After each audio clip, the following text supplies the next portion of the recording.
Les voy a contar un poco de qué se trata. Me está avisando que graba, ¿sí? Es un laboratorio de lenguajes multimediales y bueno, pensamos en armarlo bajo 3 ejes. Los 3 ejes son el eje de pedagogía contemporánea, el eje de experimentación como prácticas contemporáneas y el último, el de híbridos digitales, que tiene que ver con producciones artísticas. En el día de hoy, bueno, tenemos a 2 profes que invitamos, 2 artistas, ahora los voy a presentar. Va a estar con nosotros, bueno, Juan Cuello, que es profesor de artes visuales, artista y curador independiente. Dicta clases en el nivel terciario y secundario, trabaja para UNA, para Escuela de Maestros, también en la ESEA Lola Mora, en el nivel terciario, en dibujo y pintura, para la Escuela Escocesa San Andrés y también además en diversos proyectos de educación no formal, siempre vinculados con arte contemporáneo. También vamos a estar con Matías Ulrich, que en la actualidad está doctorando en artes en UNA.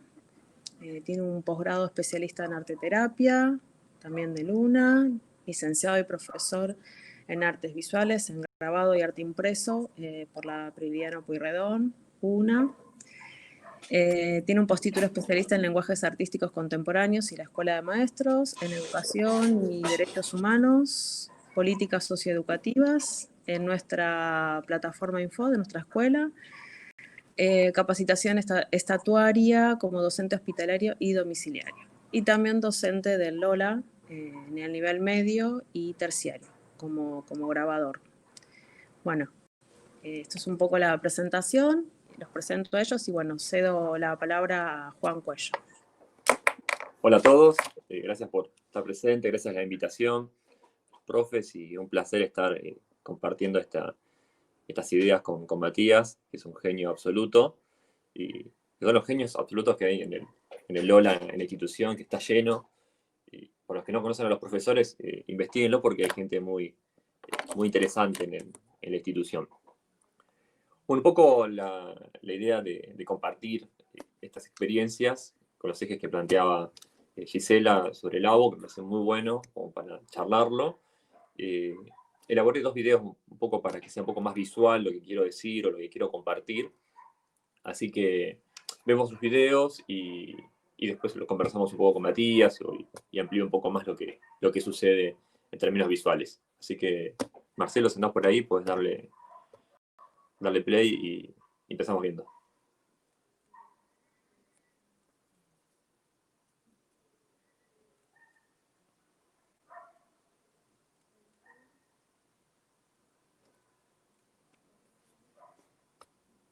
¿Arrancamos?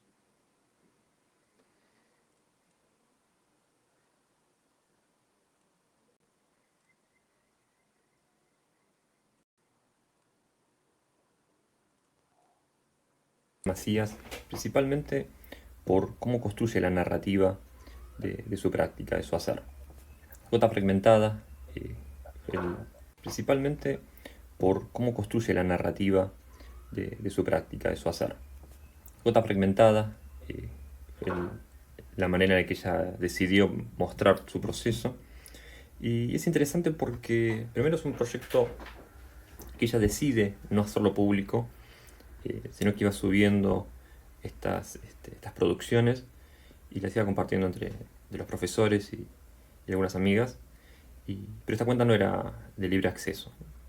Un poco hablando con ella también, entendemos que a veces la comunicación de lo que uno produce, en tanto producción simbólica, hay un momento que uno decide la exposición, el sentido de exponerse, de exhibirse, como desde la carga simbólica que tiene la producción artística. Y hay momentos que uno decide qué tantas personas quieren que vean esa producción. Se respeta siempre, al menos en la cátedra, que una persona simplemente decide generar un proceso y mostrarlo a un grupo cercano, íntimo, y se respeta eso. Creo que a veces sobreexponer o publicar abiertamente desde las producciones de los alumnos puede dejar expuestos sensibilidades y bueno, creo que hay que ser muy respetuoso con eso, ¿no? Con la posibilidad que uno tiene de decidir quién ve o hasta dónde llega la mirada en lo que es propio. Y bueno, ella va subiendo sus producciones, distintos videos, de cosas que va viendo en su propia práctica. Y lo que puntualmente me interesa es de qué manera ella va comentando su proceso, ¿no? Cómo construye esa narrativa, ¿no? Una secuencia de imágenes, textos en los que habla del color, de sus sensaciones, descripciones de ese propio proceso y de qué manera empieza a abordar ese proceso, ¿no? Todo lo que va pensando. Y la narrativa que propone Instagram como una manera continua de subir la información a partir también de fragmentos, a partir de la imagen, y permite también una manera de ir narrándolo. Creo que también ella hizo muy bien en la selección de las imágenes y cómo se van viendo de a poco. Uno podría hacer hacer un recorrido un poco más rápido, en el que el proyecto gira en torno a imágenes un poco más abstractas, más figurativas, siempre representando el cuerpo, y también la posibilidad de mostrar como la estética de la práctica, algo que tiene mucho que ver con los tiempos actuales, quizás la facilidad de grabar un video y de editar ese video es cada vez más accesible y, y uno puede como compartir con quien ve esas pequeñas sutilezas, ¿no? Y a su vez, al compartir esas pequeñas sutilezas puede seguir produciendo sentido. Es importante, creo que también pensarlo en términos de un profesorado, de qué manera construimos estos relatos del conocimiento, los relatos de la práctica. Me parece que desde ese lugar es importante también pensar cómo podemos construir nuestros propios tutoriales o cuestionar el concepto de tutorial en las redes, ¿no? ¿Qué es lo que compartimos? Compartimos una demostración, una receta de cómo se hacen las cosas o nos ponemos nosotros como ejemplos y a partir de la demostración creemos que estamos construyendo conocimiento y la verdad que desde la práctica uno se da cuenta que no es así, que faltan un montón de pasos intermedios para que demostrar algo en un video nos asegure que del otro lado alguien lo va a hacer y que va a poder traer su propio recorrido. No lo creo en lo personal, formatos como Doméstica o Creana creo que no funcionan en ese sentido, como que se generan productos de paquetes de conocimiento que muchas veces no hay un seguimiento respecto a los procesos individuales. No alcanza con solamente exponer lo que uno sabe, sino también generar espacios en los cuales los otros también puedan desarrollar su propio proceso. Creo que Andrea lo habilitó para que uno puedan estar público estas producciones, así que recomiendo que lo puedan ver, que puedan leer lo que escribió porque me parece que es muy significativo y muy enriquecedor también, ¿no? Creo que mucha generosidad también de su parte en abrir el proceso para quien quiera leer.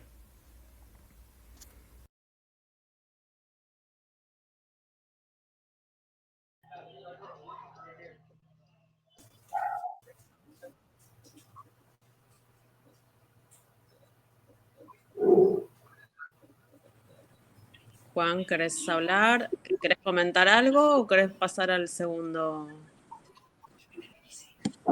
Está silenciado, Juan. Un clásico de esta pandemia es el estar muteado. Creo que hemos estado en esta pandemia, es estar muteados. No, a modo de comentario, es muy interesante lo que ella plantea como proyecto. En cuarto año, todos los años casi de que estoy, lo que se le propone a los alumnos es que puedan pensar de qué manera quieren comunicar sus aprendizajes, su trayecto. Una vez ese formato es un trabajo práctico, pero hemos planteado como un mayor rango de posibilidades para comunicar. Quiero contar una pequeña historia que va a servir para leer este video que vimos recién. para atender otras cosas que suceden. Hace mucho, dando una clase con alumnos, hicieron una serie de ejercicios, tenía que hacer una escultura con sorbete. No había ninguna consigna más que esa y no había ninguna imagen de referencia. Todos los alumnos empezaron como a jugar con ese objeto a ver qué sucedía. La condición era no tener que usar pegamento y usar solamente el material para poder construir esa estructura. Lo que llevó es que cada uno iba probando y entre ellos iban transmitiendo esas experiencias y las conclusiones que iban sacando y se iba enriqueciendo ese proceso uno con otro. Lo interesante de ese proceso era, no en sí mismo el proceso, que fue muy enriquecedor, sino de qué manera lo narraban. Le pedí que cada uno escriba en un papel cómo había sido ese proceso, que podía ser un dibujo, pueden agregar dibujos y escribir. Y lo que me pasó con un alumno puntual es que escribía espantosamente mal. O sea, agarró un papel en blanco y empezó a escribir y la letra iba para todos lados. No se entendía lo que decía y cuando uno podía más o menos descifrar algo, era un poco incomprensible. Lo que me llevó a preguntarle y a hablar con él respecto a qué era lo que le había pasado con ese proyecto, cómo lo había transitado. Y la verdad que cuando lo contó desde lo oral fue muy claro. Pero había un problema de la comunicación respecto a eso. Yo tenía que evaluarlo por lo que él había escrito, tenía por un 1, entre comillas. Pero hablándolo a la cara, me di cuenta que de esa manera se comunicaba mucho mejor.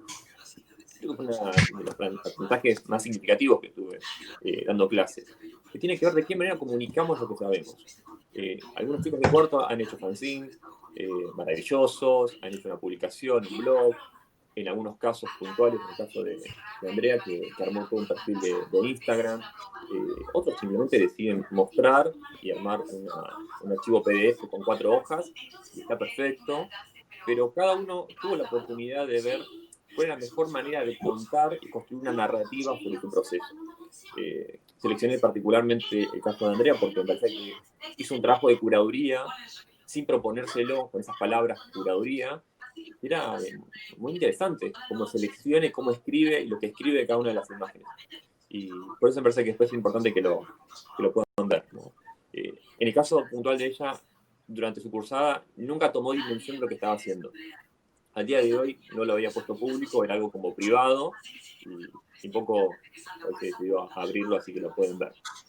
Así que bueno, era algo que quería compartir. En relación a la importancia de la comunicación, que es algo que después vamos a seguir desarrollando. Así que Marcelo, si querés puedes poner el segundo video. Les pido a todos... De estas experiencias pedagógicas en el taller, tiene que ver con la clase de dibujo, en el cual algo que me interesaba mostrar era de estas experiencias pedagógicas en el taller, tiene que ver con la clase de dibujo, en el cual algo que me interesaba mostrar era de qué manera ellos podían realizar la actividad. No solamente dar el contenido, sino una manera de que ellos se den cuenta de que ese contenido podía estar accesible a ellos. Por eso este video puntualmente se muestra el papel, el lápiz, y se ve el dispositivo, el celular, en el cual está abierta una aplicación. Es una página web, es una página web donde uno puede visualizar una cabeza modelada en 3D.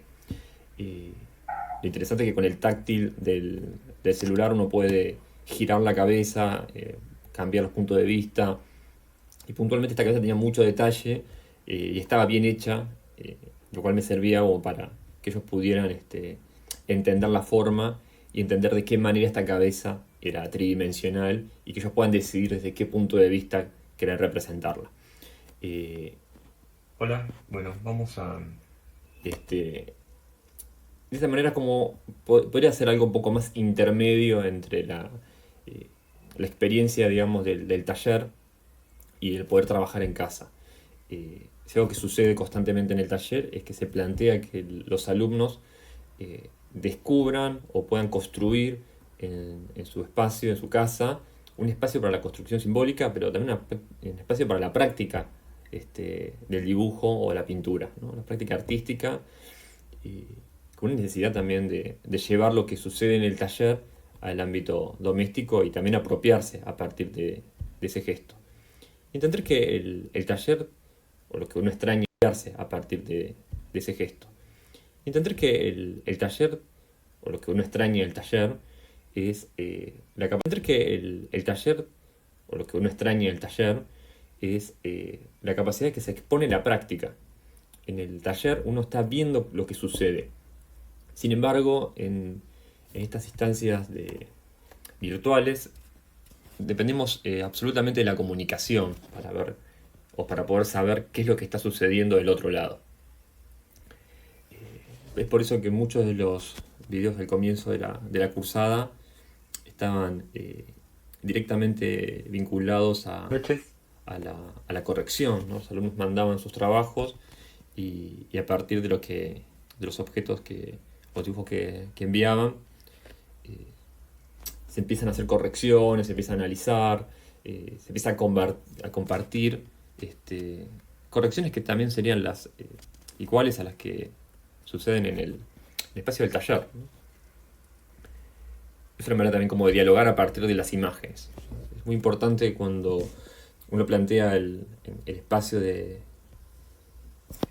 formación, es que haya una comunicación a partir de la imagen, ¿no? En las artes visuales dependemos de las imágenes y las imágenes nos ayudan mucho a poder ver en qué estado está el alumno, cuál es su pensamiento a partir de la imagen. Cómo pensamos a partir de la imagen es algo que constantemente estamos trabajando, al menos desde el dibujo y la pintura al menos en materia, y tiene que ver con de qué manera aparece el conocimiento, de qué manera aparecen los contenidos en mi trabajo. Y constantemente, al menos este año, este contexto me llevó a mí a pensar de la necesidad de que sea cada vez más evidente el contenido. Que ellos puedan visualizar en su trabajo la identificación de lo que están trabajando. Si están trabajando encajes, si están trabajando la clave de valor, si están trabajando la forma, o sea, qué es lo que están trabajando en ese ejercicio. Y la necesidad de poder pautarlo de antemano y constantemente estar marcando que lo que están viendo es un contenido puntual, ayudó mucho a que ellos entiendan lo que están haciendo. Y poder en cada trabajo enfocarse específicamente en eso. Acá este pequeño video que estoy mostrando tiene que ver un poco con el punto de vista que existe cuando uno dibuja un objeto concreto, digamos, del natural, pero cómo se deforma cuando lo vemos a partir de un celular, que es algo que hacen muchísimos alumnos. Dibujan y después toman fotografías y después dibujan lo que fotografiaron. Y un poco acá hay una reflexión sobre las enormes diferencias que hay entre dibujar una imagen fotografiada y dibujar un objeto que está delante nuestro. Pero esta fotografía o este proceso me permitía a mí narrar sobre lo que iba a pasar en el espacio en el que estaba el alumno, que iba a tener los objetos delante de él, que tenía que tomar precaución, revisar determinados aspectos. Y bueno, de esa manera de poder conectar con él a partir de la práctica, ¿no? Poder hablar de eso que le iba a pasar al estar ahí delante del objeto. Que son cosas que suceden en el taller presencial, pero que de una manera yo necesito que ese acompañamiento esté al menos en el video. Lo que sucede con todo esto es que muchos alumnos lo marcaron de que veían varias veces el video. Como que hay conceptos que son sumamente complejos y que esa complejidad muchas veces no alcanza con una clase. Y la posibilidad de tener todo el contenido en un solo video, que ellos puedan ver una y otra vez, creo que también generó una posibilidad muy grande. Digamos, a partir de esto, el año que viene, todo este contenido, todos estos recursos que ya están elaborados, que ya están pensados, que ya están hechos, son una muy buena base para que los alumnos puedan empezar a vincularse con el contenido, empezar a vincularse con lo que sucede en dibujo. Y sobre todo la necesidad de poder recurrir una y otra vez. O sea, en la clase uno constantemente está respondiendo siempre la misma pregunta, o está explicando 3 veces lo mismo, o 10 veces lo mismo, pero esa explicación... Bien, ahí se cortó.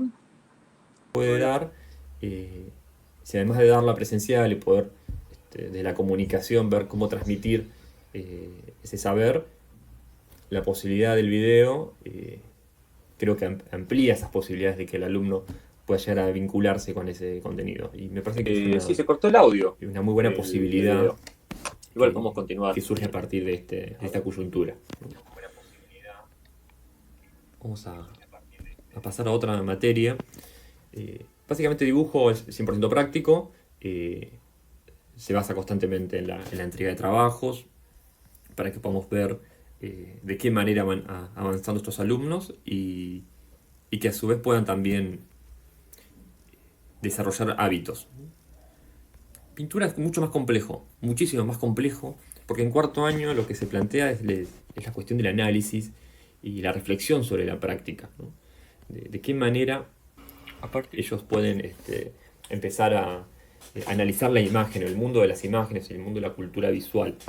Y a partir de eso, muchos contenidos, muchos de los videos que les fui compartiendo están directamente vinculados a análisis de obra o de qué manera uno puede pensar las obras, pensar las imágenes, de qué manera se da la representación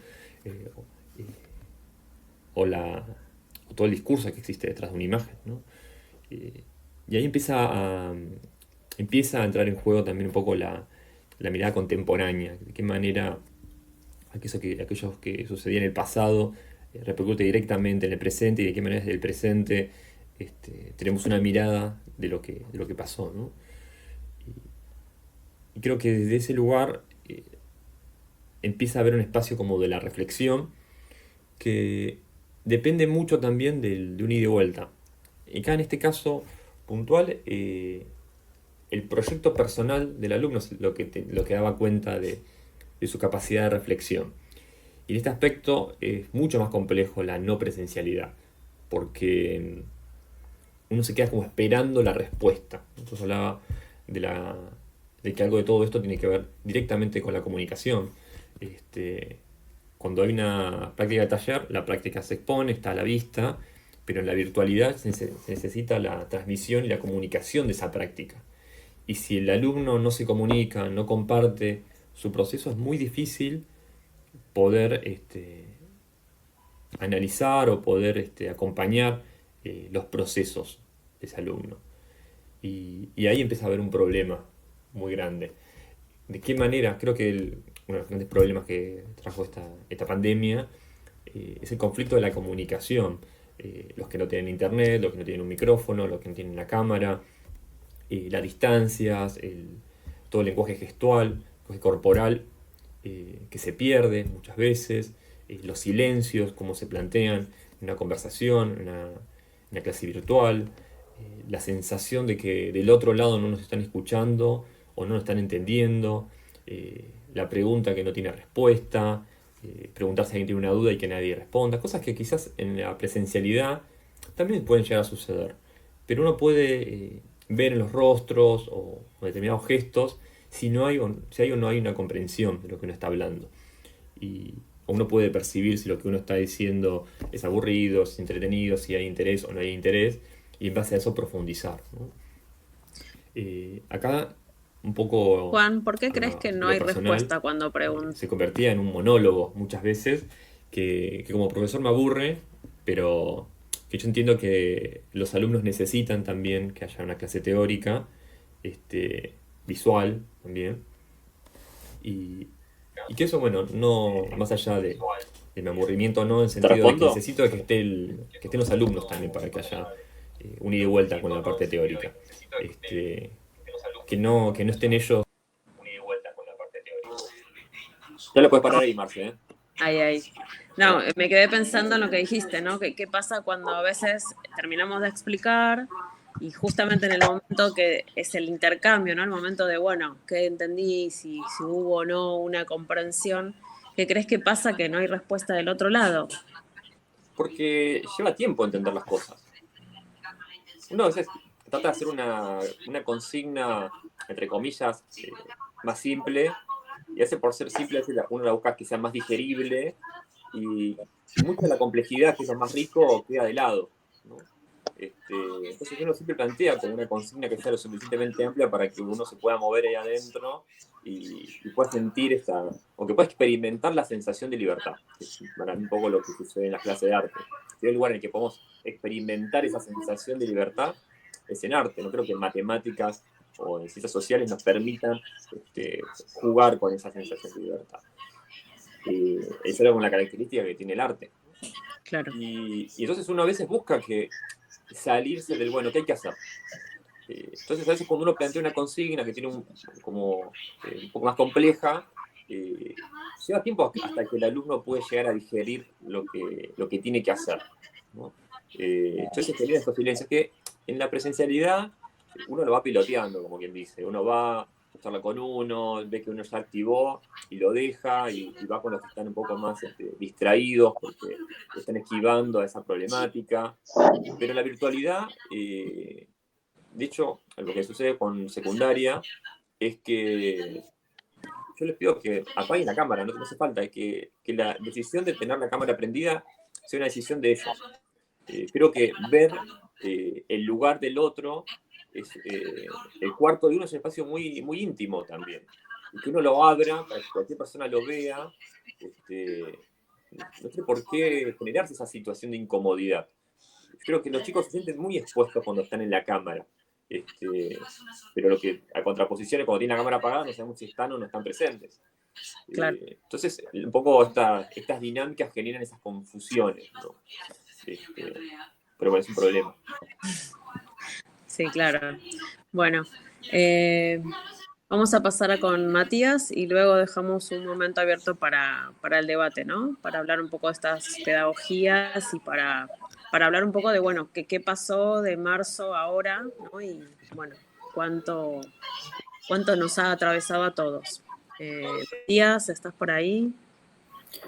Aquí estoy. Tengo un pequeño problema técnico porque escuchaba una tele de fondo mientras hablaban y no sé qué toqué, que no puedo ver lo que ustedes proyectan. O sea, el video lo maneja Marce.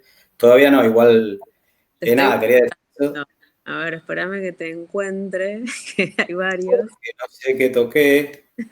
Ahí voy. Dame un segundo que te Ahí te veo a vos. Pero bueno, yo por lo pronto le quiero agradecer a ustedes, a Marce, a vos. Un honor estar con Juan, que fue mi profe en el postítulo de Lenguajes Artísticos Contemporáneos junto a Luisa Vanini. Y bueno, mi idea un poco era plantear algo un poco por ahí rupturista o radical, lo que yo llamaría una didáctica radical. En el momento que pasemos estos 2 extractos de video de trabajo de ahora, de estos días, de estas semanas, desde la escuela especial. Yo trabajo en la Escuela Especial 501 de Morón desde el 2012. El cargo de base era como hospitalario en el área de hemato-oncología pediátrica del Hospital Posadas y luego, bueno, empecé a circular por el resto de los servicios. En este momento nos encontramos trabajando en la escuela con los casos de multidiscapacidad, estos chicos, estudiantes que no pueden incorporarse en la escuela de nivel porque no están dadas las condiciones, más allá de este contexto de cuarentena, ¿verdad? Entonces nos vimos en la situación de trabajar, de cómo íbamos a poder trabajar con multidiscapacidad a la distancia, ¿no? Necesitábamos hacer alianzas con la familia, con las mamás, los papás, tías. No tenemos una matrícula muy, muy extensa. Tenemos casos de muchísima vulnerabilidad, familias que los padres tienen algún componente de discapacidad, inclusive dentro de los hermanos también, que no tienen ni computadora. La escuela ha facilitado lo poco que tenía. Bueno, trabajamos con los celulares en muchos casos, utilizando todos los medios que estén disponibles.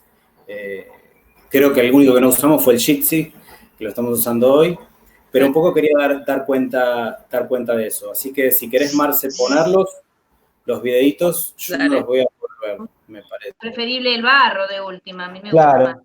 Sí. El barro de floristería es buenísimo también. A mí la que más me gusta es la arcilla roja, es mucho más como, no sé, la siento como más nueva. El barro de última, a mí me Claro. gusta más. Sí, sí, sí. El barro de floristería es buenísimo también. A mí la que más me gusta es la arcilla roja, es mucho más como, no sé, la siento como más nuestra, más como Claro, la tierra roja, no sé. está muy linda esa sí también. Pero Bien. Ya tenemos ¿Cómo ahí vamos con esa pelota, Santiago? A ver. mirá, Sí, no, una belleza. Ah, apagué el teléfono yo. Está bien. aproveche esa Directamente lo foto. pagaste. Ya queda grabado, así que bueno, Claro. ahí Muy la tenemos. La sostiene él solito con sus manos. bien. Ahora, Excelente. apoyan la arcilla en el plástico y con la mano derecha haciendo movimientos circulatorios arriba, circulares. Eso. Lentos, Laura. Lentos. Bueno, Eso, bien lentos. Que llegue eso, la invitación del codo, espectacular. Ayer hizo esa orientación, Nancy, que lo invitáramos del hombro y del codo. Ah, buenísimo. está bien. Me pareció bárbaro. Bueno, este es el primer videíto. Ahora no sé si va a enganchar el otro automáticamente. Mientras tanto, planteo ahí un poco de las características. Bueno, Santi es un estudiante con parálisis cerebral. La mayoría de nuestros estudiantes, que yo tengo 2 grupos, que son 8 en total, tienen multidiscapacidad. Solo uno deambula. Ninguno controla los esfínteres, diríamos, usan pañales. O sea que son casos como agudos dentro del contexto. Por eso es la inviabilidad de poder incluirlos en una escuela de nivel, ¿no? Y bueno, y están con nosotros trabajando.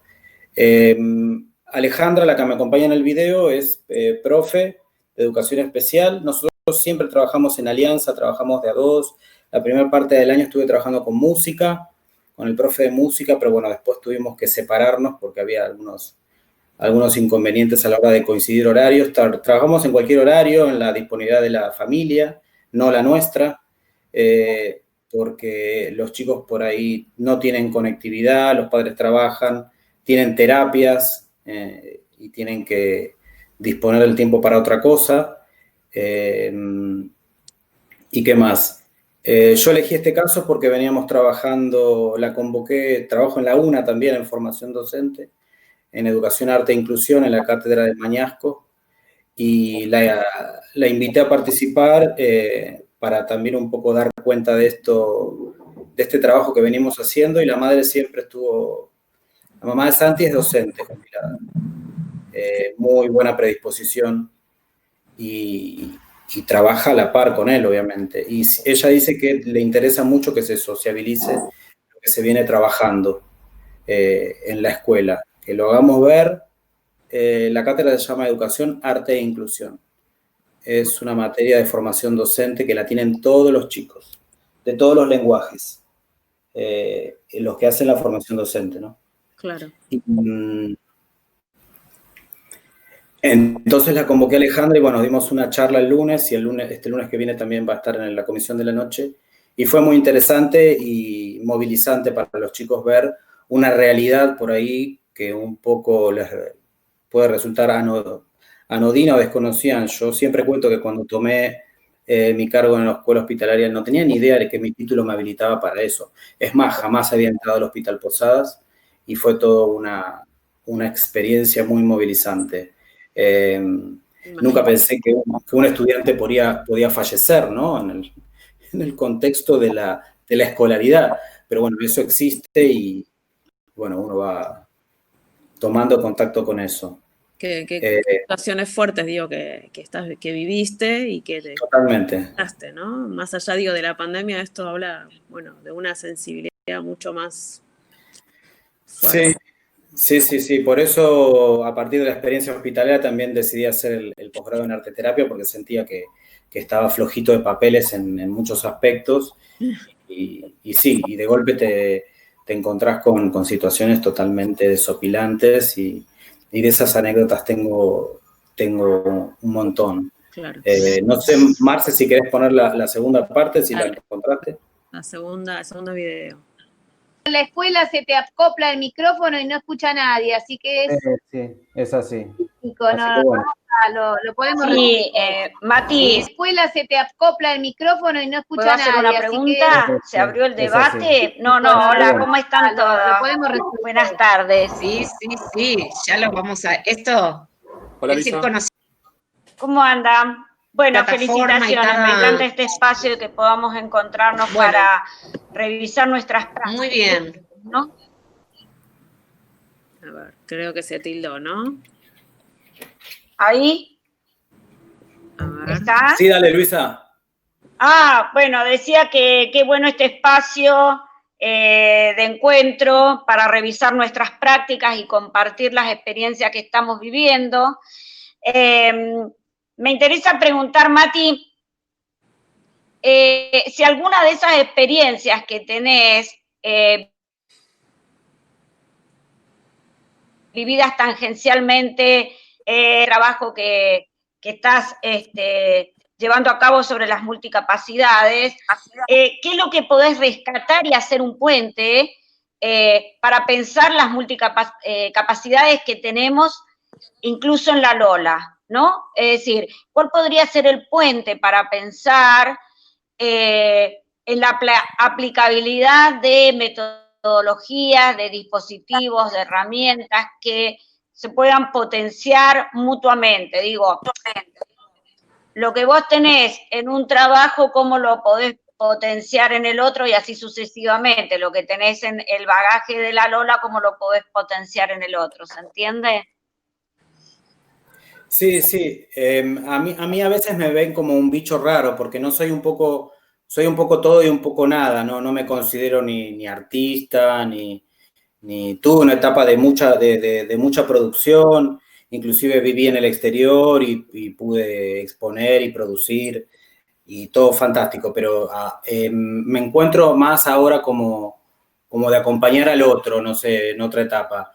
Yo siempre cuento, por más de que doy un taller de grabado que es muy técnico, no creo que pudiera dar otra materia, la verdad. Me siento cómodo dando esa, me siento seguro, pero no quita que hablemos de acuerdo a la característica de la cátedra, de los estudiantes de ese año, hablando de un montón de cosas, y yo siempre cuento en dónde trabajo y dónde he trabajado, y que bueno, uno puede ser muchas cosas al mismo tiempo, por lo menos a mí me sucede eso, y cada espacio tiene su característica particular.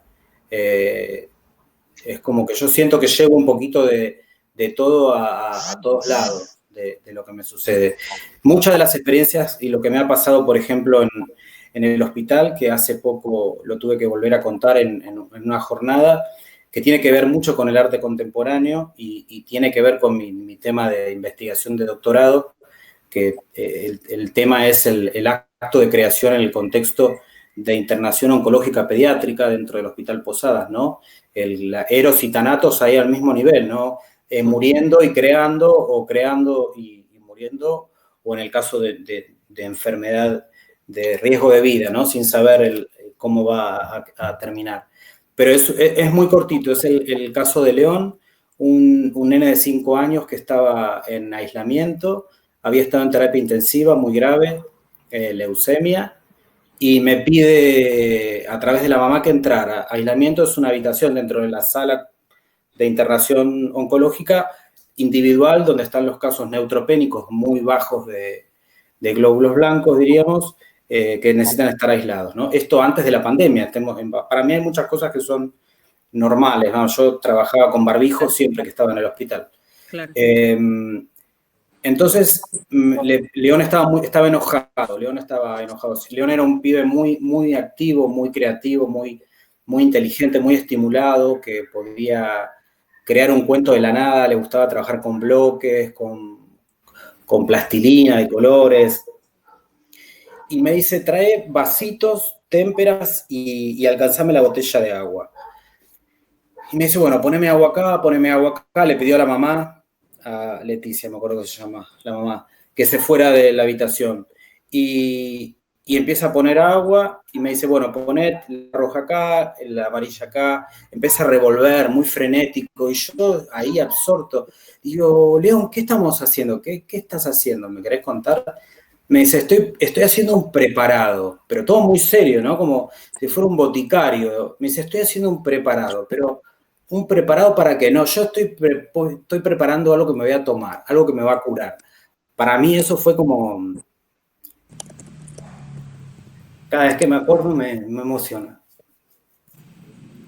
Porque era un acto que yo lo viví ahí y nadie más. No hay, digamos, no hay cómo contrastarlo. Para mí fue un regalo. Pero, bueno, después León falleció, obviamente. Pero fue algo como muy alquímico. Fue como no sé, una intervención, un happening. Fue muchas cosas y fue muy, muy vital. No sé, y la virtualidad como... Y escúchame, la virtualidad desde el grabado específicamente. Sí. ¿Cuáles fueron las herramientas que encontraste para poder pensar en el grabado? Porque, digo, los talleres para todos nosotros era impensado poder hacer algo, ¿no? Totalmente impensado poder hacer escultura en la virtualidad, explicar cuestiones que uno está atravesado, obviamente, por la presencialidad.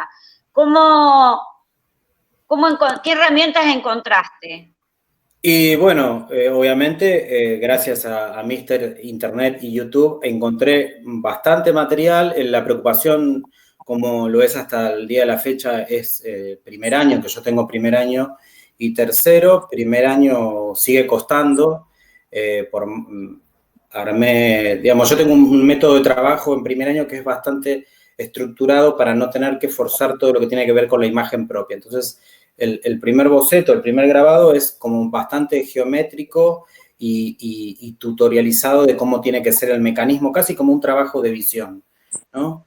Esa parte es fantástica y al mismo tiempo organizando de que vayan comprando material, indicándole que vayan averiguando sobre posible compra de materiales, ¿no? Estamos hablando de abril, mayo. Pero pensando en un regreso en algún momento para utilizar las prensas. Aparte, primer año es complejo, ¿no? No es lo mismo comprar una gubia que la otra. Uno estando puede mostrar, puede orientar. Utilicé todo lo que se me ocurrió. Con tercero fue un poco más fácil porque ya hay escuela, ¿no? Lo único que tuvimos que pensar es otra manera de hacer agua fuerte y agua tinta, que ahí, ya había investigación con el sulfato de cobre y yo no lo había usado realmente, pero tenía el procedimiento, así que tuve que volver sobre las fuentes, hacer el procedimiento en casa y replicarlo, y tengo fe de ya hay un par de estudiantes que lo llevaron adelante y funcionó bastante bien el sulfato con lata de gaseosa de aluminio o de envase de aluminio o de hojalata. Funcionó, pero hay que desplegar todo lo que uno hace en la acción, ¿no? La praxis del taller, desarmarlo y escribirlo. Lo obvio no es obvio y lo que uno da por sentado no, hay que todo desmenuzarlo y volverlo a armar. Bueno, Marce, si querés poner lo que falta para no... Y después, si quieren, después seguir. En la escuela se te acopla el micrófono y no escucha a nadie, así que es... Sí, es así. Lo podemos resolver. En la escuela se te acopla el micrófono y no escucha a nadie, así que es... Sí, es así. Lo podemos resolver. Sí, ya lo vamos a... Esto es ir conociendo cada plataforma y cada...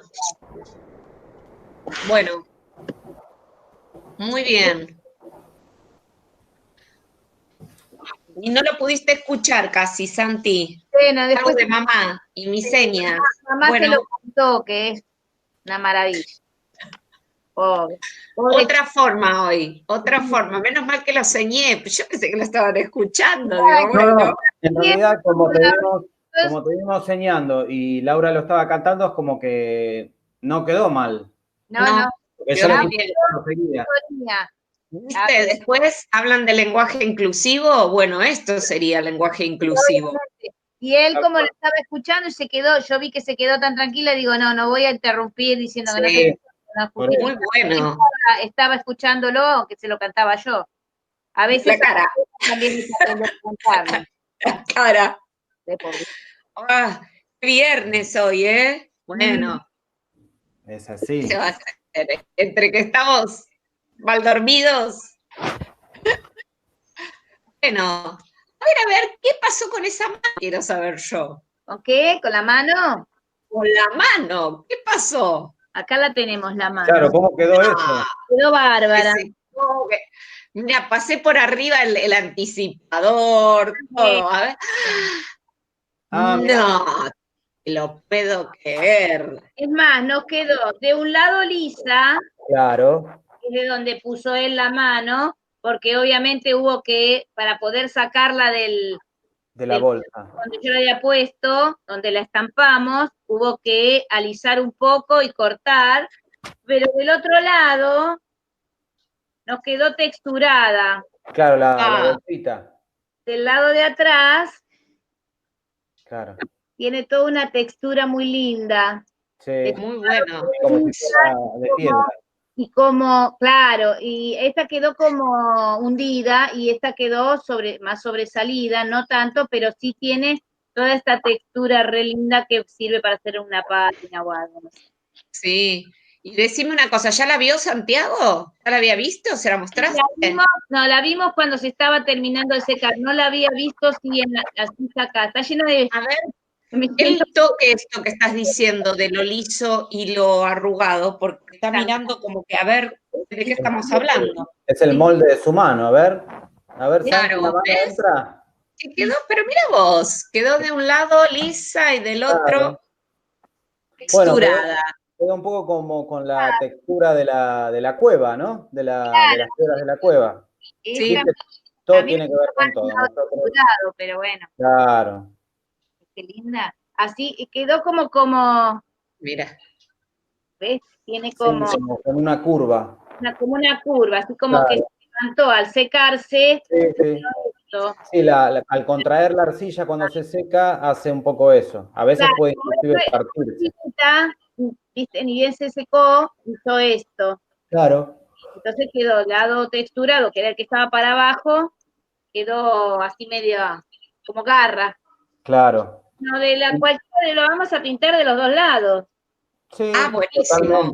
Totalmente. Bueno. Puede tener un lado un color y otro lado otro. Lo que sí que lo que es recomendable, bueno, obviamente, dejar secar entre una y otra. Y por ahí lo que hacen a veces. Bueno, para encuadrar un poco esto de a qué venía cuento de qué, imagínense que Santi y todos nuestros estudiantes de sede de multidiscapacidad no tienen un lenguaje articulado, no hablan. La comunicación es visual, un gesto, y todo tiene que estar dirigido, guiado por el adulto que esté en ese momento. O sea, era muy importante las alianzas. El tema de la mano viene porque el proyecto de este año, de lo que se pudo hilvanar, tiene que ver con ESI, autocuidado y el cuerpo, ¿no? Entonces empezamos con el tema de las manos, ¿no? Todo lo que es sensibilización de materiales, diferentes materiales, sensaciones, trabajar con los sensación sináptica, el áptico, la sinestésica, que es más de una sensación a la vez. Claro. Y con arcilla, la idea era, bueno, desde el paquete, en realidad Crealina, esto se compró, lo compré yo, se envía a la distribución de alimentos, como en el Lola, y le llega a las casas, y bueno, desde el envase Crealina, qué color es, todo con la guía de la mamá, abrir el paquete, tiene 2 bolsas, ¿por qué tiene 2 bolsas?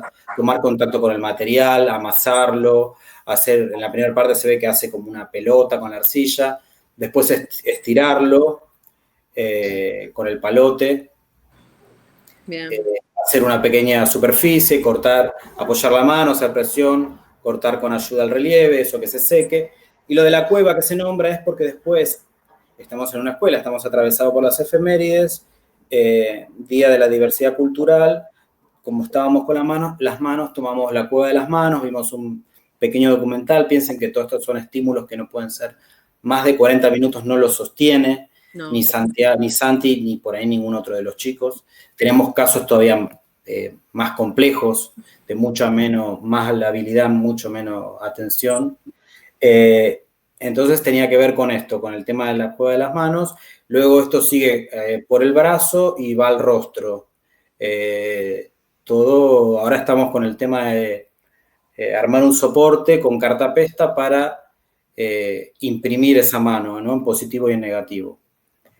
Un poco la idea era mostrar eso, y la primera parte es interesante porque el himno que eligió Ale, que le gusta a Santi, que luego lo va cambiando, no siempre la misma versión, es la versión de Moyo, que ella la escuchaba, pero nosotros que estábamos como espectadores, se ve ahí la captura, no la escuchamos, pero ella la está enseñando, y como la está enseñando y la mamá de Santi la está cantando, era lo mismo. Quiero decir que fue casi como algo performático que sucedió sin buscarlo, porque por eso empieza así un poco el corte que yo hice, porque dura más la clase. Lo que pasa es que cuando uno hace una captura, hace una grabación, esto lo hacemos con la cuenta, como la cuenta web, pero de provincia, obviamente la participación, lo que se ve en la pantalla es del que está hablando.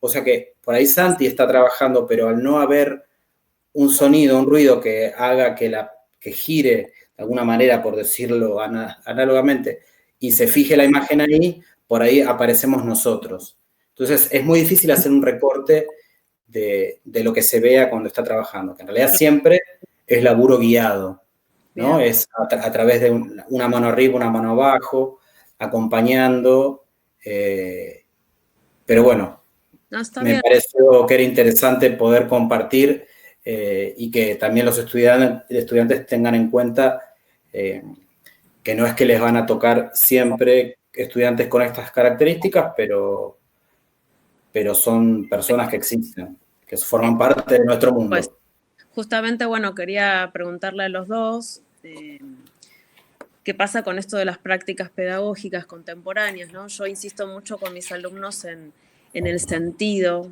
de lo que están haciendo, en el sentido de si lo comprenden, si tardan mucho en entenderlo, y cuando uno aprende, cuando uno lo comprende, es cuando puede hacer ese paso, ¿no? O sea, ¿qué opinan los dos? ¿Qué pasó en estos momentos de la pandemia y cómo ven ustedes el sentido? Para Juan y para Matías, pregunto, ¿no? No, a mí lo que particularmente siempre me hizo ruido con el concepto de encontrar sentido a las cosas es que la mayoría de las cosas no tienen sentido. Pero poder disfrutar el sinsentido, como que el sinsentido a veces es un espacio de muchas posibilidades. Creo que hay veces que cuando uno busca el sentido, busca como una dirección, y a veces esa dirección uno se encuentra como con cierto límite, como una capacidad como de poder cerrar las cosas en un tema, como poder dar una respuesta a una pregunta, ¿no? Y a veces lo que uno plantea es, bueno, ¿de qué manera podemos ampliar y seguir pensando preguntas y que no vayamos en busca de una respuesta clara, y vemos cómo podemos manejar esta incertidumbre o esto que todavía no terminamos de entender? Creo que la capacidad de no entender del todo puede ser muy enriquecedora, ¿no? Entonces hay que guiar también a que el alumno pueda vincularse con su ignorancia, si se quiere, o con su capacidad de no terminar de cerrar las cosas.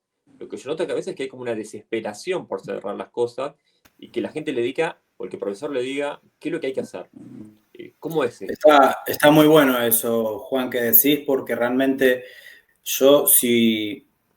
a ver, muchas veces siempre decimos que yo, como no soy del palo, no soy de educación especial, tengo una mirada que de alguna manera no es limitante con el otro.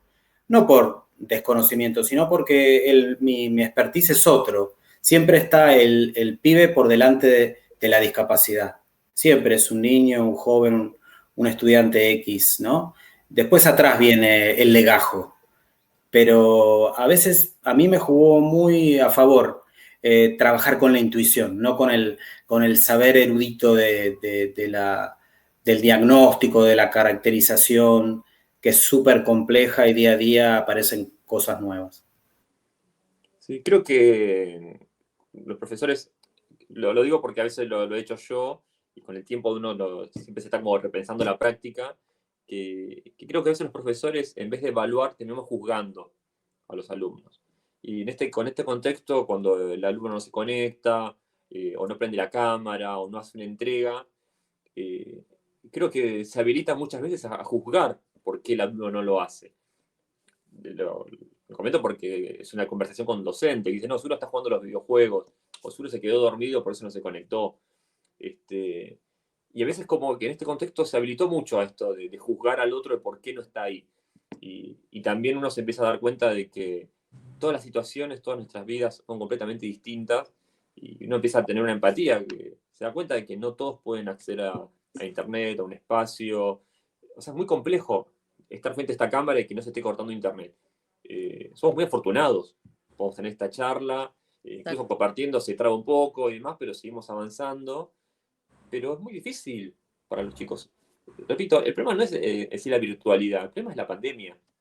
No, Que seguro. genera toda esa enorme pelota de conflictos. Seguramente. Y bueno, una pregunta más, a ver ¿qué pasa con porque también hubo un surgimiento de pedagogías radicales, ¿no? O sea, como que uno tuvo que tomar partido y bueno, ¿no? Un poco lo que decías entre la incertidumbre y lo que uno pudo sacar. ¿Qué pasó con eso? ¿Qué les pasó a ustedes con esto, ¿no? Digo, cada uno contó que tuvo que adaptar tal cosa, pero bueno, si tienen alguna anécdota para contar o algo que tenga que ver con eso, con una pedagogía radical. No sé, en mi caso puntual me encontré dando clases un domingo a las 2 de la mañana, porque era el momento en el cual podía grabar el video, o me acordaba de los alumnos y le mandaba un WhatsApp y ellos me respondían, o capaz que estaban dibujando y me decía, che, Juan, te mando el dibujo a ver si está bien, y me llaman a cualquier horario, y me dan cuenta que era el momento en el cual podía yo dar una devolución, y eso pensaba, digo, capaz que la persona tiene este momento libre para ponerse a dibujar, y si yo no le doy una respuesta, capaz que lo trago y no se anima a seguir. Entonces, por lo general, ante la pregunta si está bien, yo decía, sí, dale para adelante, está buenísimo, fíjate esto, pero dale para adelante. Claro. Y capaz que la persona se hizo el tiempito el sábado de la noche y dijo, bueno, sigo dibujando. Entonces, como que hay como una función también del docente como de estímulo constante para decir, bueno, dale para seguir que no te quedes con que no te sale. Seguí para adelante y el próximo sale mejor, pero a toda hora. Me di cuenta de insistiendo constantemente con los alumnos y después entender que si el alumno decide abandonar porque la situación lo superó, entenderlo, acompañarlo todo lo que se pueda, pero también entender que no se puede arrastrar la cursada. No, seguro, si no se puede, no. Uno realmente es como que eso, estamos acompañando, pero bueno, hay veces que hay casos que no necesitan o no pueden, ¿no? Entonces también hay que comprender esa situación.